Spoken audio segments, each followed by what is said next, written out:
True Islam app کو پلے store سے ضرور ڈاؤن لوڈ کیجیے اور شیئر کیجیے۔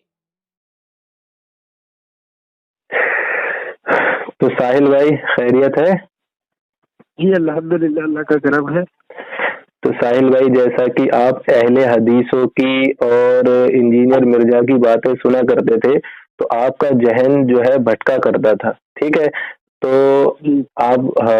آپ کو جو یہ لوگ بہکا رہے تھے تو آپ نے ان لوگوں کی بہکا وے میں سے نکل کر، یعنی کہ ان لوگوں کی باتوں میں نہ آ کر کے، جیسا کہ آپ کا ذہن بھٹک رہا تھا تو ان لوگوں کی باتوں میں نہ آ کر کے آپ نے الحمدللہ حق راستہ دیکھا، اور جیسا کہ یہ سرکار صلی اللہ علیہ وآلہ وسلم کی شان میں گستاخی کرتے ہیں تو یہ باتیں جب آپ کو ہم لوگوں نے بتائی تو آپ کے یہ سمجھ میں آیا، اور ہم نے الحمدللہ قرآن و حدیث سے جواب دیے آپ کو، تو آپ کی یہ سمجھ میں آیا تو آپ نے رجوع کیا۔ یہ بات صحیح ہے؟ صحیح بات ہے، بالکل میں نے خود رجوع کیا کیونکہ مجھے حق کی بات معلوم ہو گئی۔ تو کچھ وضاحت کریں آپ پھر۔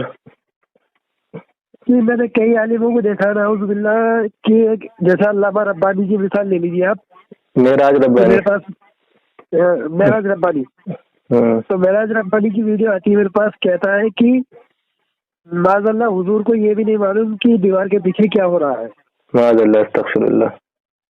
اور ہمیں حدیث شریف میں ملتا ہے کہ صحیح بخاری میں حدیث نمبر 418 ہے کہ نبی علیہ الصلوۃ والسلام فرماتے ہیں صحابہ سے، کیا تم یہ سوچتے ہو کہ میرا منہ قبلے کی طرف ہے؟ اللہ کی قسم تمہارا نہ رکوع نہ سجود نہ خشوع مجھ سے کچھ چھپا نہیں۔ سبحان اللہ، الحمدللہ۔ ایسے عالم یہ گستاخ کہ وہ کہتے ہیں کہ مطلب نعوذ باللہ، مطلب مزار اقدس کو توڑنے کی اتنی بڑی وہ گستاخی کر رہے ہیں۔ اللہ کے نبی صلی اللہ علیہ وسلم، جی اللہ کے نبی صلی اللہ علیہ وسلم کے روضے مبارک کو توڑنے کی بات کر رہے تھے۔ جی معراج ربانی۔ یہ کون ہے معراج ربانی؟ یہ اہل حدیث کی عالم ہے۔ ہاں، اہل حدیث وہابیوں کا عالم ہے یہ۔ جی صحیح بات ہے ساحل بھائی۔ تمہارے پورے پشتے کی پشتے نکل جائیں گی اگر تم غلط نہیں کر سکتی، تم ہاتھ بھی ڈال دو تمہاری اوپر سے نیچے تک ٹوٹے کر دیں گے مسلمان۔ جی تو آپ کو ایسا، ہاں بالکل، بولیے۔ اور کئی گستاخ نا، مطلب میں اگر آپ مجھ سے مانگو گے تو میں آپ کو واٹس ایپ پہ سینڈ بھی کر دوں گا، کیونکہ اینڈ ٹائم پہ چیزیں یاد نہیں آتی ہیں، اور جب ضرورت ہوتی ہے ان چیزوں کی تو وہ چیزیں ہمارے پاس موجود بھی ہوتی ہے، سیو بھی ہوتی ہے، پر جب ان کی ضرورت ہوتی ہے کہ ہمیں کسی کو بھیجنی ہوتی ہے تب وہ مائنڈ سے اتر جاتی ہے ذہن سے۔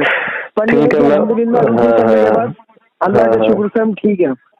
الحمدللہ، اللہ کا بہت احسان ہے کہ اس نے اپنے محبوب صلی اللہ علیہ وآلہ وسلم کے پیارے حبیب صلی اللہ علیہ وسلم کے وسیلے سے آپ کو توفیق عطا فرمائی رجوع کی۔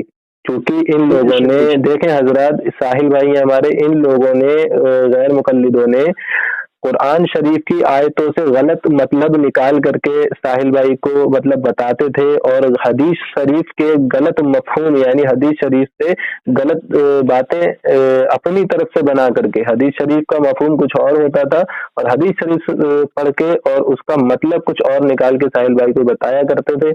تو جب الحمدللہ ہم نے ساحل بھائی کو مطلب اچھی باتیں بتائی، یعنی جو صحیح باتیں تھیں قرآن اور حدیث کی روشنی میں، جب ہم نے ساحل بھائی کو بتائی تو ساحل بھائی کے سمجھ میں آیا کہ یہ لوگ بہت بڑے گستاخ ہیں اور قرآن و حدیث پر جھوٹ باندھتے ہیں، جبکہ قرآن و حدیث میں تو ایسا کچھ بھی نہیں ہے۔ تو ساحل بھائی نے ان باتوں سے رجوع کیا کہ ہم نے ساحل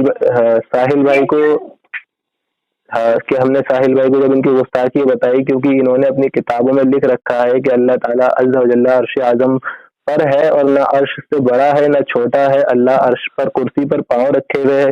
تو ایسی باتیں جب ہم نے بتائی اور ان کی جو کتابیں ہیں اس کے اندر لکھا پڑا ہے کہ سرکار صلی اللہ علیہ وسلم اگر اپنی طرف سے کچھ کہے تو ان کی بات حجت نہیں ہے، نہیں مانی جائے گی، اور علماء کی بھی بات نہیں مانی جائے گی اور بزرگوں کی بھی نہیں مانی جائے گی، ان سب کی تو دور سرکار صلی اللہ علیہ وسلم تک کی نہیں مانی جائے گی، معاذ اللہ استغفر اللہ۔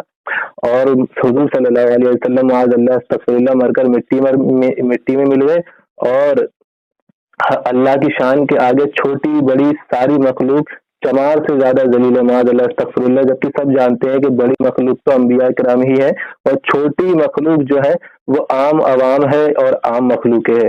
تو انہوں نے یہاں تک لکھ رکھا ہے معاذ اللہ استغفر اللہ کہ جو سرکار صلی اللہ علیہ وسلم سے مدد مانگے وہ ابو جہل جیسا مشرک ہے، استغفر اللہ۔ تو جب یہ باتیں ہم نے ساحل بھائی کو ان لوگوں کے اندر کی بتائی تو ساحل بھائی کے دل میں آیا کہ مجھے رجوع کرنا چاہیے، کیونکہ یہ لوگ تو مجھے جہنم کی طرف لے جا رہے ہیں نا ساحل بھائی؟ جی یہی بات ہے بالکل۔ ہاں تو اللہ نے ساحل بھائی کو توفیق عطا فرمائی۔ تو آپ سے بھی ہمارا حضرات سے یہی گزارش ہے کہ ساحل بھائی کے حق میں دعا کرے کہ ساحل بھائی اس پر ٹکے رہیں اور شیطان کے بہکاوے میں نہ آئے اور ان کا خاتمہ الحمدللہ ایمان پر ہو۔ آمین۔ آمین۔